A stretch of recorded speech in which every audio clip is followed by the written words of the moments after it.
I'm going to go over a tutorial for sumo squats. I had a few questions about them. Someone asked if I can make a little video, and that's what I'm doing. So it's going to be great. Just going to go over a few pointers really quickly so you can really make sure that your form is on point, everything is good, and you'll crush out those sumo squats.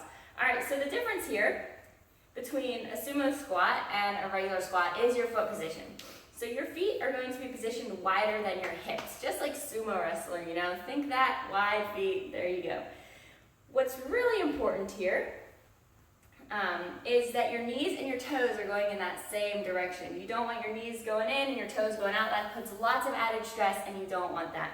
So you really want to make sure everything's nice and lined up. Knees are really pushing out to be over the right around over the ankles and in that same direction as the toes. So we're just going to do a few squats here. You want to have your chest nice and open, just like a regular squat. Abs engaged, just like a regular squat, because that really helps to protect your lower back when you start adding weights and things. And one thing to keep in mind too is that your sumo stance does not have to be in the exact same position as your neighbors, your friends, mine. We're all built slightly differently, slightly different lengths of legs, bones, muscles.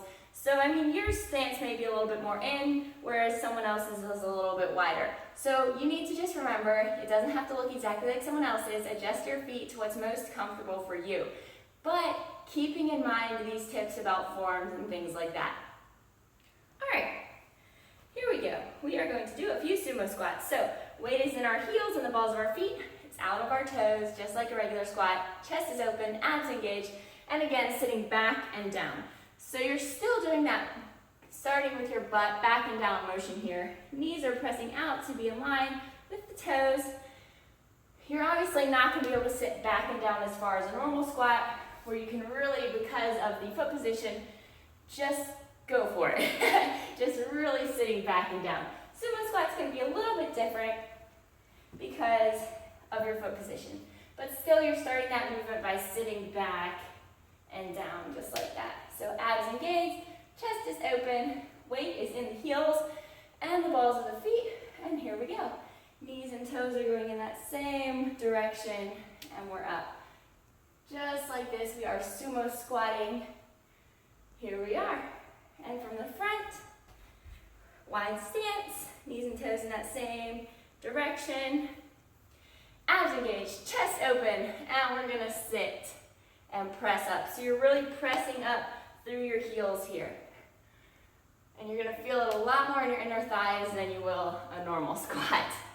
So here we go. That is your sumo squat. Very important things to remember, just again real quick, feet are wider than hips. Knees and toes are going in the same direction. You don't want your knees in and your toes out or vice versa. Chest is again open and lifted. Abs are engaged, and weight is out of your toes. You don't want to be tippy-toe squats here. So that is your sumo squat. If you have any questions, write them below. Yeah, I will answer them as best I can. Obviously, real quick, you can add weight to a sumo squat.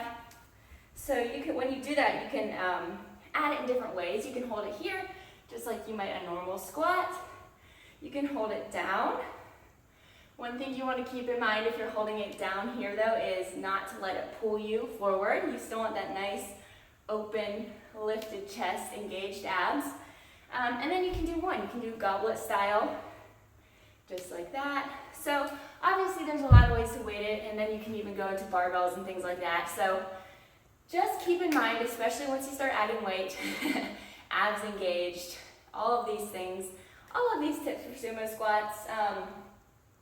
Yes, I'm going to write a blog post about it just to kind of have it all written out for reference and things if people want to read it or more readers. Yeah, thank you so much for joining me. I hope this was helpful to you. I think my next one's going to be side lunges, maybe someone asked about. I have written down. But yeah, I'm hoping to start kind of little tutorials like this because people have been asking for them and I've just been putting it off. But thank you so much for joining me, and I will see you next time.